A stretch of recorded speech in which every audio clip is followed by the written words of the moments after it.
Nos últimos 2 meses, a gente teve uma sequência de eventos praticamente incríveis. Se a gente voltar 6 meses atrás e dissesse que isso ia acontecer, ninguém ia acreditar, né? Então, primeiro, o atentado contra Donald Trump. Um episódio com vários elementos muito difíceis de explicar. Aí, a mídia americana dizendo que o Joe Biden estava em excelente forma, ia concorrer, ia ganhar a eleição. De repente, o Biden desiste.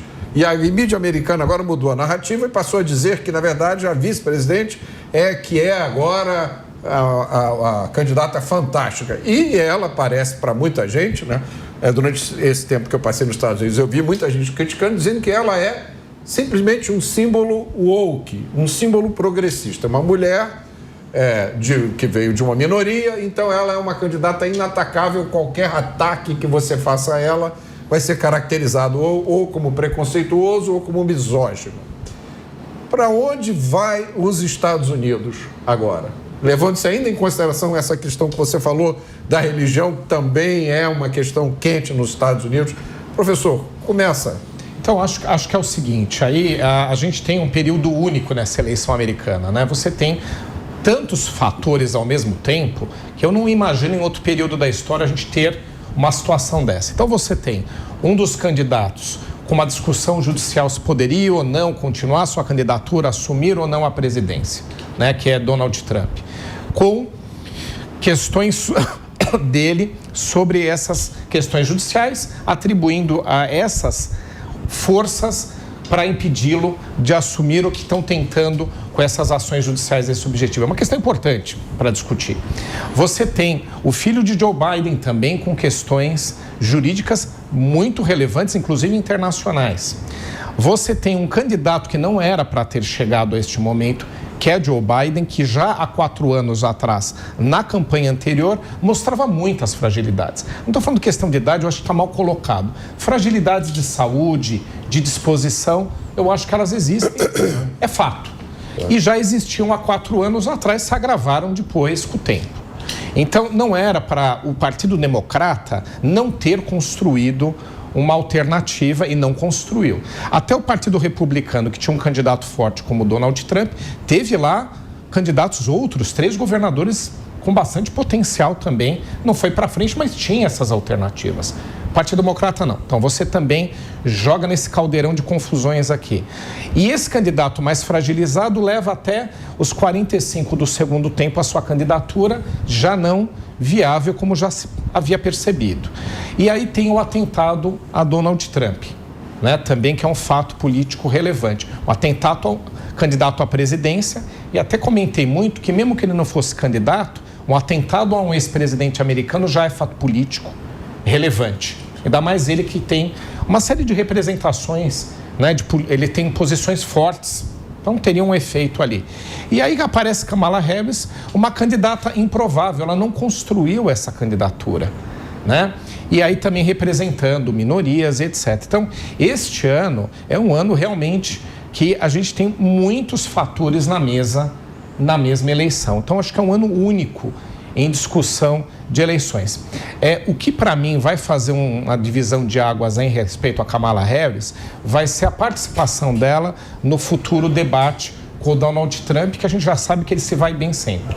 Grande comunicador, muito rápido, né? Até quando sofreu o atentado, ele se levantou em poucos segundos. Já tem quase 80 anos. Senso de oportunidade ali naquele momento. Além de senso de oportunidade, agilidade. Ele tem ainda um vigor e uma agilidade. Não é fácil debater com ele. Não é fácil. E quando ele traz fatos que parecem, às vezes, para nós, que são inoportunos, é porque ele, de repente, está sabendo o que tem que colocar naquele momento. Então, ele é muito ágil em raciocínio. E Kamala Harris nunca demonstrou ser ou ter essa bagagem para um grande debate. Eu acho que ali a gente vai ver um pouco melhor quem ela é em relação a debater ideias com o Donald Trump, e ele que joga muito bem na comunicação, que a gente sabe. Então é um ano único e eu acho que o debate vai dar algumas pistas para nós em relação à postura dela, já que outro candidato é mais conhecido, como é o caso de Donald Trump. Qual é o seu palpite, Danilo? Primeiro, a retórica de que ela é uma opção e, vamos dizer, uma alternativa na perspectiva do novo, do progresso, não cola. Ela é vice do Biden. Então, todos os ônus do governo Biden, professor Manuel, serão mensurados nas costas dela.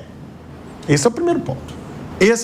Segundo ponto, vai se levantar a inabilidade nela na condução de políticas sensíveis. Devemos lembrar que ela foi responsável pela condução do problema da imigração ilegal dentro dos Estados Unidos e a ação dela, para não falar que foi completamente inoperante, um fracasso, foi minimamente o quê? Fraca.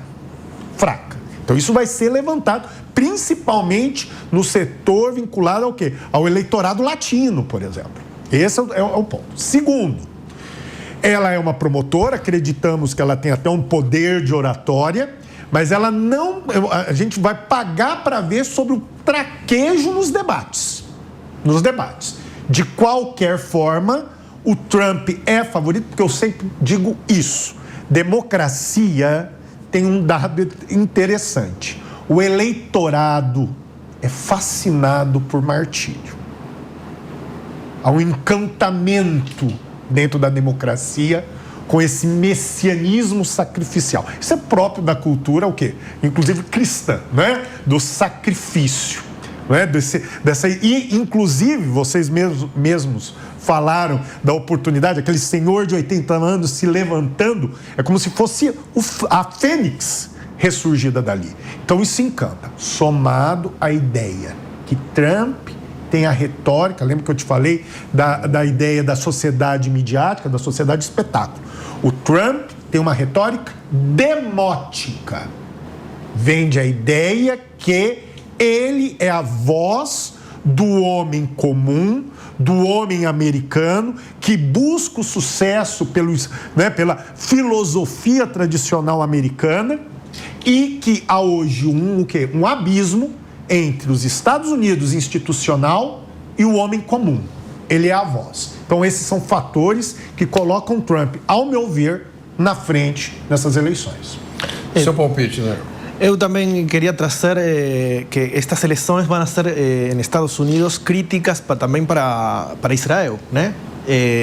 Estamos falando, obviamente, uma Kamala Harris que tem uma postura, um posicionamento talvez mais crítico, obviamente, que o próprio Joe Biden em relação ao Estado de Israel, a uma exigência de culminar a guerra já mesmo, sim?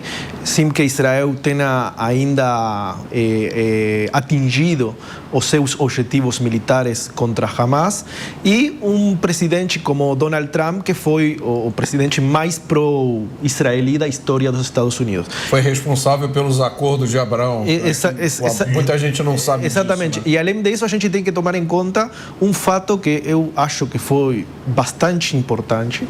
Não vou falar que vai decidir as eleições, mas o discurso de Benjamin Netanyahu no Congresso americano, sim? Que realmente não é a primeira vez que Netanyahu... Essa visita recente. Exatamente, não é a primeira vez que Netanyahu está lá, mas o discurso de Netanyahu no Congresso americano foi realmente um discurso que está muito mais perto do posicionamento do Partido Republicano, sim, de Donald Trump, e justamente acho que estas eleições nos Estados Unidos vão ser também muito importantes para o que Israel necessita enfrentar, né? A gente não tem que esquecer que estamos realmente em uma situação crítica com a eliminação do segundo comandante de Hezbollah no norte do Líbano, em Beirut, sim?